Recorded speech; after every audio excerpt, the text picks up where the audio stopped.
I start the majority of my plants from seed. I'd say probably about 90%. And today the seeds that we are starting are for our fall and winter gardens. We have about 49 days until our expected first frost date.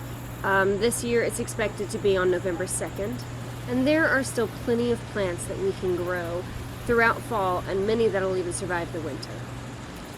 In front of me I have my pots already filled up with soil. I've got my bags of seeds and my labels, some of them written on. I'm going to try to reuse the ones that I can that have been written on. I do have 2 new varieties that I'm trying today.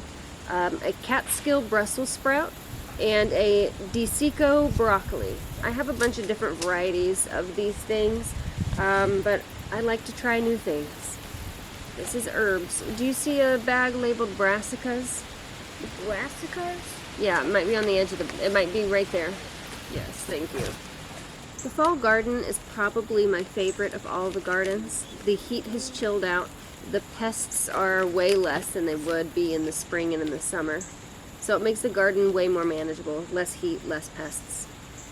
The days are getting shorter and the air is getting crisper, and my favorite vegetables or foods or whatever, they grow around this time. Broccoli, cauliflower, cool weather crops. And I am picking out all the things I want to grow.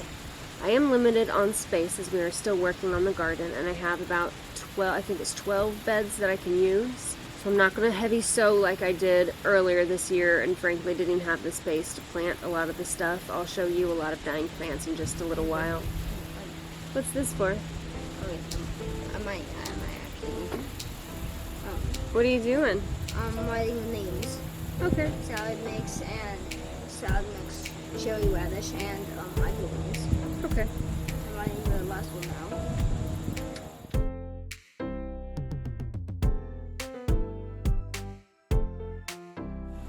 Now, a lot of the same crops that you will plant in spring, you can plant in fall for your fall and winter garden. Some plants will die in the frost, but a lot of them will make it. They'll not only make it, but they'll thrive, such as some lettuces, broccoli, cauliflower, Brussels sprouts, even some spinaches do really well in the winter.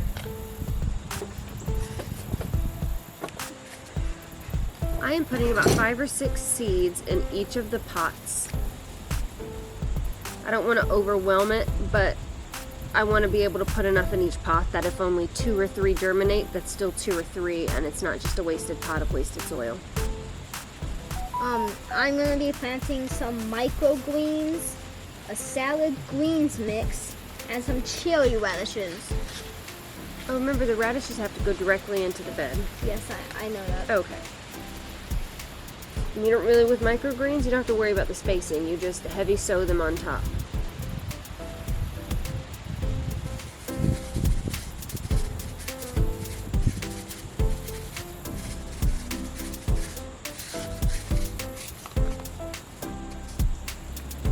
Or you could use all of it if you want. Oh. Yeah, just a heavy sow it in there. Because you cut them and you eat the tops. No, I don't. You want to save?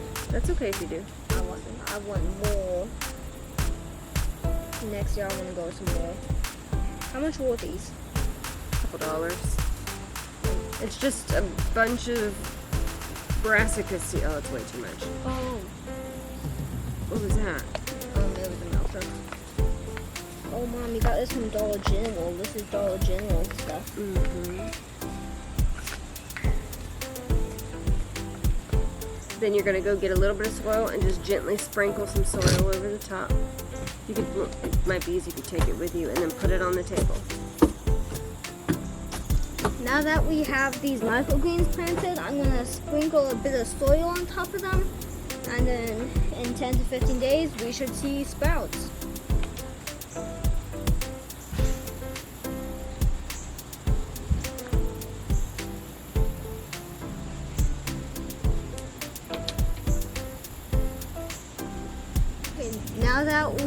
Now that I've sprinkled a bit of soil on top, now we're just gonna let this sit for 10 to 15 days, and then we can eat it. I can't wait till my microgreens are grown. And we can order different varieties online too. Or like ones with spicy ones, or like just sweet ones. And specialty plants. Ooh, like with peppers.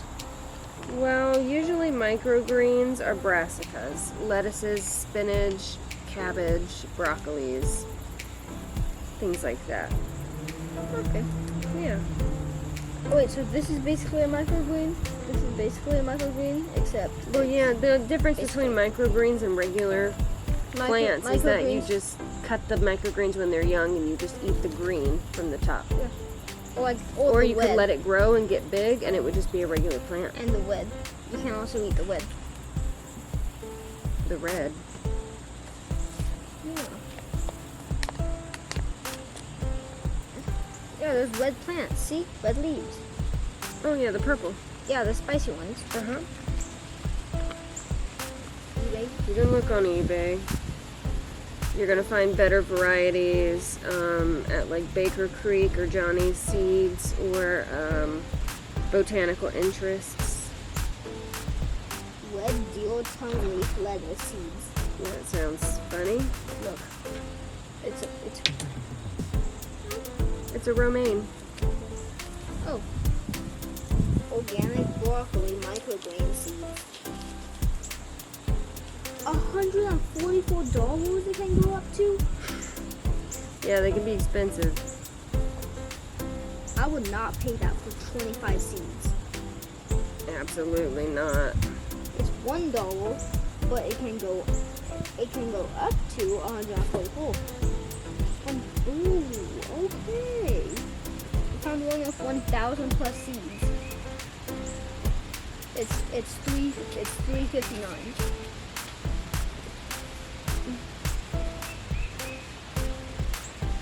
Maybe we should start selling seeds then. There's that much money, my goodness. $18? $340? Why do people want to sell these with this much? It must be because people eat them so much and people like them so much. Or because they have to be exported from another country and it's a lot of labor to grow the seed. And here we have everything that Landon and I just sown. Each one of these pots have about 5 or 6 seeds in it.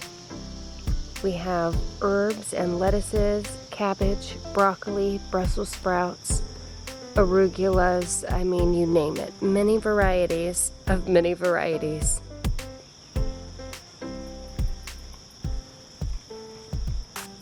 Here are some tomatoes that are left. They never got planted out and have become so incredibly stunted.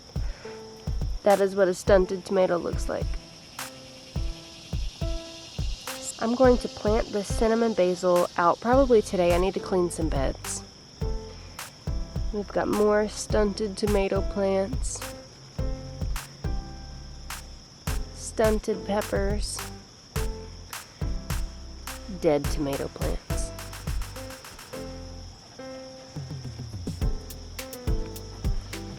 And then a bunch of baby trees, persimmons, an avocado, and some lemon. The seeds are sown, the pots are set up. Now we just wait for little sprouts to come up, and in no time we will be ready to plant all of these out. There should be space. I planted a lot less for this garden than I did for the summer garden. I'm going to go ahead and end this video here. I want to thank you so much for hanging out with me and Landon as we planted all of these seeds in these pots. If you like this video, please hit the thumbs up, leave a comment down below, and don't forget to subscribe to Hollow Acres Homestead. We'll see you next time.